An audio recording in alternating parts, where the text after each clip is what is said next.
নমস্কাৰ, মই বৰষা বুঢ়াগোহাঁই। পোনপ্ৰথমে মই সমূহ অসমবাসী ৰাইজক বহুত ধন্যবাদ জ্ঞাপন কৰিছোঁ মোক ইমানখিনি মৰম আৰু আশীৰ্বাদ দিয়াৰ বাবে।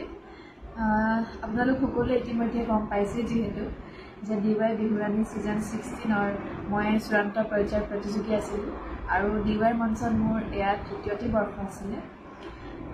বিগত দুটা বৰ্ষৰ দৰে এই বৰ্ষটো মই DY বিহুৰাণীলৈ গৈছিলোঁ এটা মনত আশা লৈ যে মই DY বিহুৰাণী হ'ম আৰু সৰুৰে পৰা বহুত সপোন আছিলে DY বিহুৰাণী হোৱা। যেতিয়াৰ পৰা DY বিহুৰাণী চাই আহিছোঁ তেতিয়াৰ পৰাই মোৰ সপোন আৰু এই বছৰ মই DY বিহুৰাণী খিতাপটি লাভ কৰিবলৈ সক্ষম নহ'লোঁ আৰু যোৱা দুটা বৰ্ষত যদিও মই DY বিহুৰাণী খিতাপটি লাভ কৰিবলৈ সক্ষম হোৱা নাছিলোঁ তথাপিও ক'ৰবাত মোৰ বেয়া লগা নাছিল যে মই নিজকে ইমানখিনি যোগ্য বুলি ভবা নাছিলোঁ আচলতে, কিন্তু যিমান পাৰোঁ শিকিবলৈ চেষ্টা কৰি আছিলোঁ।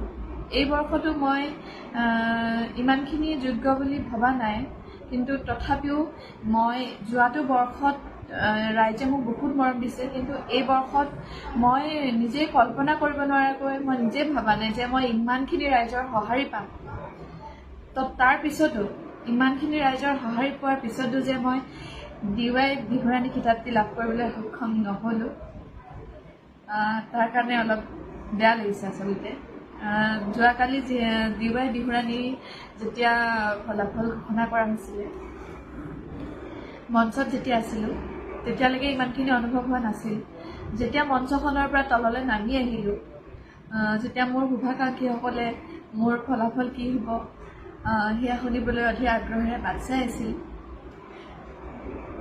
তেতিয়াহে মই অনুভৱ কৰিছোঁ আচলতে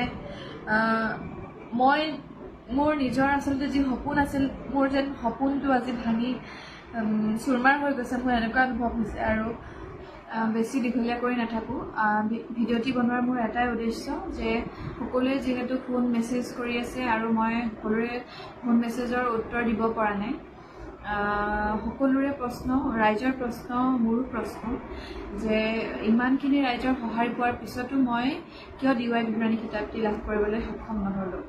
যদি বিচাৰকৰ সিদ্ধান্তই চূড়ান্ত সিদ্ধান্ত আছিল তেনেহ'লে ৰাইজৰ মাজলৈ ভোটদানৰ জৰিয়তে কিয় বিচাৰ কৰিবলৈ এৰি দিয়া হৈছিল।